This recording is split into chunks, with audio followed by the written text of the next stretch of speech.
Hey yo, it's Dadscap and welcome to Market Pulse, your weekly deep dive into the CS2 economy. Player engagement remains healthy this week with an increase of over 2%, totaling 980,000 active players. This growth signals sustained interest in CS2, positively impacting the broader market. Or so you would think, because this week the total market cap is actually down by about a half percentage point, just below the previous all-time high that we said last week. Given the rising player count, this indicates players might be holding off on major skin investments and possibly suggesting potential caution or anticipation of upcoming updates. The liquid index fell slightly by a half percentage point, closing at $42,000. This modest decline contrasts sharply with last week's positive momentum and pointing towards market uncertainty. The the low tier index is also down by exactly the same percentage point as the liquid index, meaning that low tier skins are mirroring the broader market's cautionary stance. Now, is it the market cooling off after an insane month of growth, or is it because that investors have lost their faith in the market continuing growing? That we don't know yet, but we'll make sure to keep you informed over the following weeks. As for the mid-tier and the high-tier index, they pretty much showed the same percentage point as the liquid and the low-tier index, so we'll just skip past them. Moving on to the knives and gloves index. Now, as you can see, knives defied market trends with a notable growth of almost 7% this week, underscoring their status as safe haven investments during uncertain times. Until the gloves, however, dipped marginally by like a tenth of a point, so they pretty much remained flat this week while knives rose. Agents and charms, the extra cosmetics, saw a substantial decline. Agents are down by about 3.5% and charms are down by 2%. This indicates softer overall demand, possibly suggesting cosmetic fatigue or a shifted focus towards more gameplay-focused items, like play skins or knives as we just saw.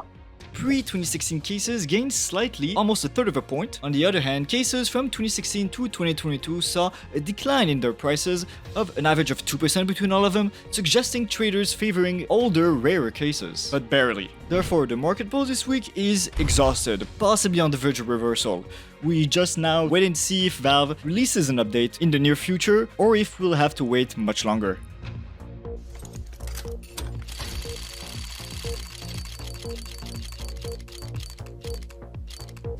Welcome to Case Crackdown, where we break down the happenings in the case market over the past week. This week, almost 8.8 million cases were opened, a dramatic increase of almost 2 million cases compared to last week's numbers, with active cases representing about 57% of the lot, rare cases representing about 20%, purchasable case surpassing rare cases this week with 1.9 million cases opened, and discontinued remaining at 1% and basically irrelevant. This week, the top purchasable case was once again the gallery case with over 1.3 million cases opened, what the fuck? Presenting an increase of over 65% its weekly average. Damn, this case is blowing up. As for the top active case, obviously the Revolution case claimed the spot once again with 1.2 million openings, an increase of over 1/3 its 1 week average and of Friday last week.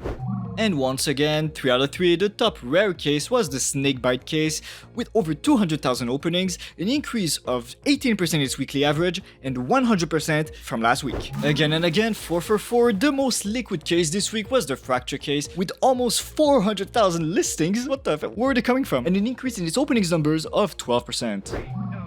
The case with the most potential this week was the Spectrum 2 case because it is literally the only case that has seen decent growth over the last 7 days. The rest has either been stagnant or just literally crashed. Speaking of crash, the crash out of the week was the Revolution case, which lost 8.5% of its value over the last 7 days, representing in a 4 cents loss. Let me know in the comments if you guys prefer to see a percentage loss or a dollar loss, because I'm not sure which one's the best.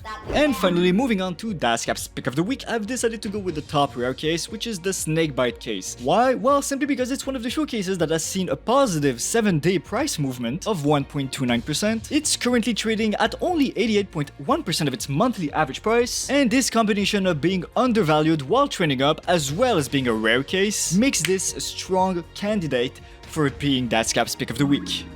And of course, as always, if you're enjoying the recaps, don't forget to like, subscribe, and hit that ugly bell in the face to stay informed on the weekly happenings of the CS2 market. Thank you very much, guys. I appreciate it.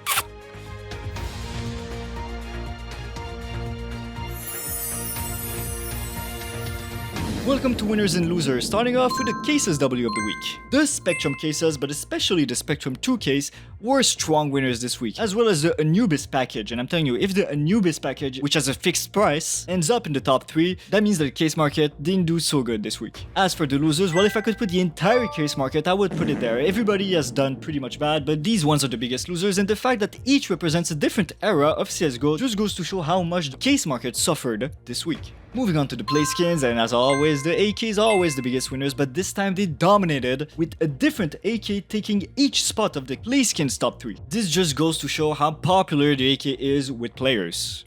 And as for the losers, well, we can see that actually the M4 are starting to trend back down this week, which may be an indication that the M4A1S is still a strong favorite against the M4 for players. As for the knives W, well, there's no actual winner to discern this week, except for the paracord knife, but this doesn't really count because it's just recovering from a price drop from the past weeks. It would seem though that the more OG knives, like for example the Karambit Fade or the Gut Marble Fade, are gaining value by themselves organically, showing where players' interest lays at the moment. And as for the loser knives of the week, well, we can see a Black Huntsman at the top. Then I knew that the play rates were racist, but I didn't know they were racist at that point.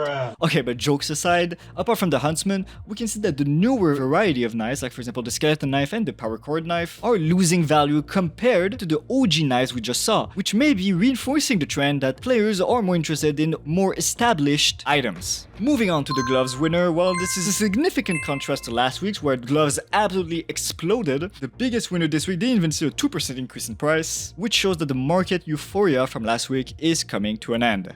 And the loser glove just confirmed this trend, with OG gloves, which were big winners last week, losing massively this week, especially the Crimson Kimono, the Lunar Weave, and the Crimson Weave are definitely losing big this week.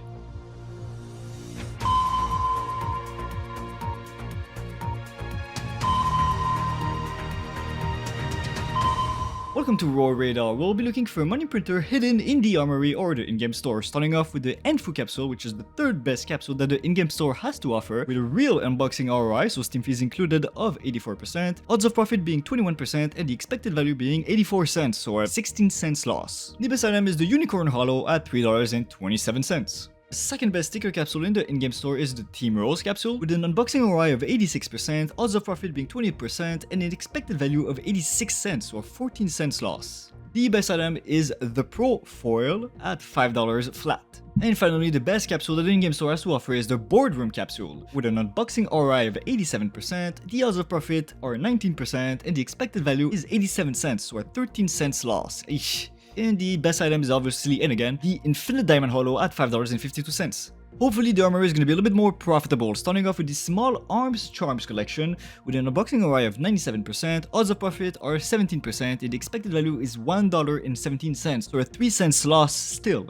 Best item is the Baby Carrot Tea at $42.79. Second best collection in the armory is the Character Craft Sticker collection, with an unboxing ROI of 100%, odds of profit 28%, and expected value of 40 cents, so pure break-even, $0. The best item is the Googly Eyes, I'm not gonna pronounce that, $14.51. And finally, once again, the best collection that the game has to offer is the Graphic Design collection, with an unboxing ROI of 101%, odds of profit disgustingly low at 10%, and the expected value is $1.61, so a 1 cent gain, yes! And finally, and that won't ever change, the best item in the collection is the Op CMYK at $384. See you guys next week.